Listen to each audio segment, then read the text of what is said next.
Yeah, put your hand here. He makes the decision to go there. Go back.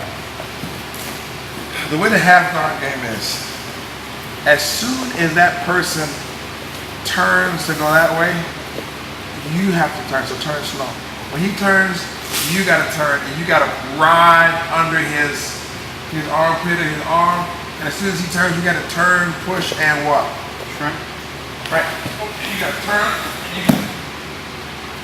Because if you let him settle in and start that AB game, and when I mean AB, you know what I'm talking about. Come over across. Yeah, I mean he's playing the game of pushing my leg, and I'm holding on, push my leg, and I'm trying to grab his hand off. And then I can't play the game forever. 5-10 minutes, I can't play the game. Come back. As soon as he turns, even if he's on top, making pressure. Okay. As soon as he turns, when he turns, you gotta turn and shrimp out. When he turns, you gotta turn.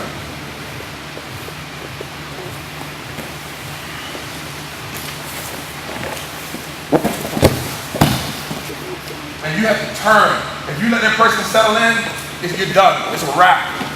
It's a done deal. He turns, you turn.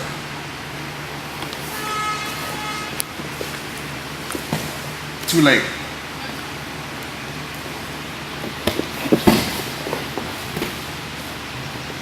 Let me tell you who the master of this.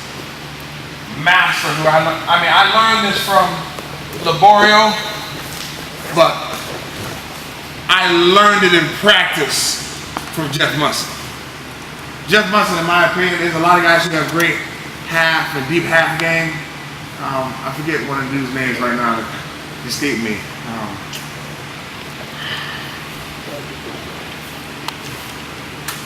Debbie said Debbie. No. There's one dude in Jiu-Jitsu, I escaped, his name escapes me. It's bad because he has a great deep half game. But for heavyweights, the best deep half game that I've ever seen, Jeff Musson. I mean, I know Nogueira has one, but Nogueira has a lot of stuff available. From what Jeff has available, that deep half guard game, it's sick like the flu. All right, and I learned a lot of this from him. When you go to try to change to that side, he's out already. When you start to make that movement to go across, my man is under here, and I'm talking about pushing, shrimping, and sitting up. I mean, it's one hand, and this arm shoots back, and he's up.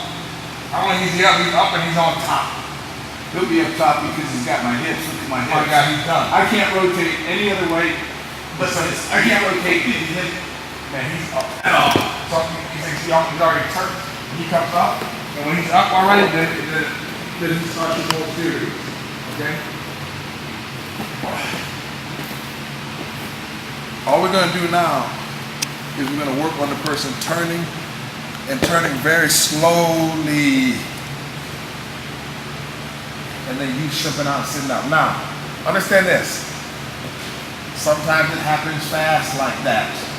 The way that we practice it is we like to practice incrementally. So I practice without creating that opening.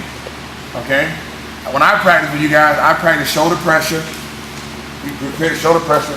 And then when you create the shoulder pressure, snake your arm around real quick. Right. And then right. And then come across. Right. So it doesn't create that opportunity. Sometimes when you're rolling though, you can't get in, you just try to make that switch to turn. Right now, turn. Boom. And you turn. And sometimes you catch it.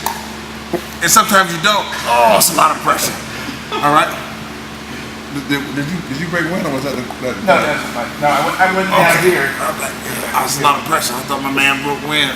Breaking wind is not bad in jiu-jitsu. It's one of the techniques. It's one of the 5 breaking. But you'll know when I do. It's one of the 5 wind breaking techniques. Came all the way from Japan across the water. Judo, they just call it the reverse ki. You don't learn that until you get you got to get your first stripe when you're black belt. And then they start teaching you the breaking wind techniques. Before then, they just call it farting. You don't know the secrets yet. That's right. So he's creating pressure. He moves his arm across. Even when he moves across like that, I'm pushing, shrimp, out. And then trying to maintain top position right away. trying to get top. All right? We're gonna go over that switch to shrimp it out and get in top position. All right? That's what we're gonna do.